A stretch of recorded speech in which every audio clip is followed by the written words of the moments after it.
भारत के इतिहास में आज एक सुनहरा दिन है। आज का दिन भारतीय इतिहास में 15 अगस्त 26 जनवरी की तरह लिखा जाएगा। आज केंद्र सरकार को किसानों के संघर्ष के आगे झुकना पड़ा और तीनों काले कानून वापस लेने पड़े। आज सिर्फ किसानों की जीत नहीं हुई है, आज जनतंत्र की जीत हुई है। आज किसानों ने सभी सरकारों को बता दिया, जनतंत्र में सरकारों को हमेशा जनता की बात सुननी पड़ेगी। सिर्फ और सिर्फ जनता की मर्जी चलेगी।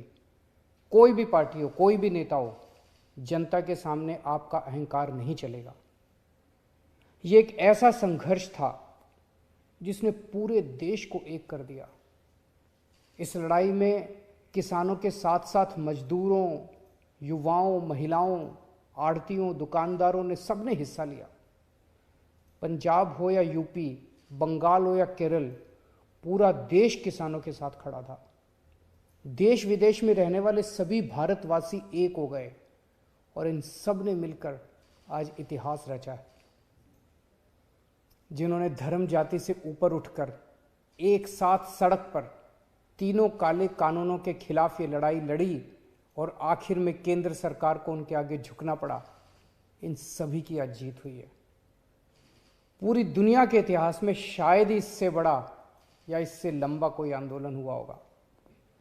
इतनी शांतिपूर्वक तरीके से इतने लाखों लोगों ने संघर्ष किया, कड़ी धूप में, ठंड में, बरसात में, पीछे नहीं हटे। इस आंदोलन को तोड़ने के लिए सरकार ने, पूरे सिस्टम ने, एजेंसियों ने, पूरे के पूरे तंत्र ने न जाने क्या क्या कोशिश की। किसानों को आतंकवादी कहा, खालिस्तानी कहा, एंटी नेशनल कहा, सब तरीके से घेर के उनको, उनके हौसले को तोड़ने की कोशिश की गई। लेकिन किसानों के लिए भी आज़ादी की लड़ाई थी। आज़ादी के दीवानों की तरह किसानों ने भी कमर कस के ये लड़ाई लड़ी और जीते।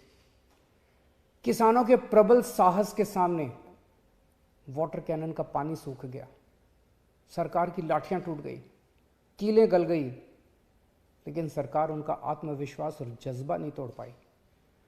आज एक बात का दुख है, बहुत दुख है, 700 से ज्यादा हमारे किसानों ने अपनी जान गंवा दी।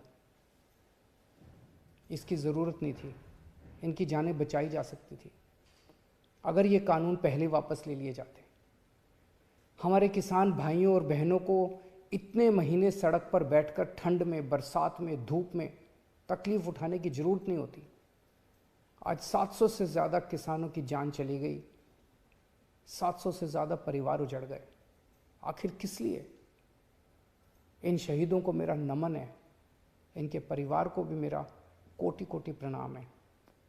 मैं उनकी आत्मा की शांति के लिए वाहेगुरु जी से प्रार्थना करता हूँ, उनके परिवार के सभी कष्ट दूर करें। पर आपकी कुर्बानियों को ये देश कभी नहीं भूलेगा। आज का दिन हमारे देश के बच्चों और नौजवानों के लिए एक सीख है कि अगर सही नीयत से, शांतिपूर्ण तरीके से संघर्ष करो, फिर चाहे मंजिल कितनी भी कठिन और दूर क्यों ना हो, सफलता मिलती ही है।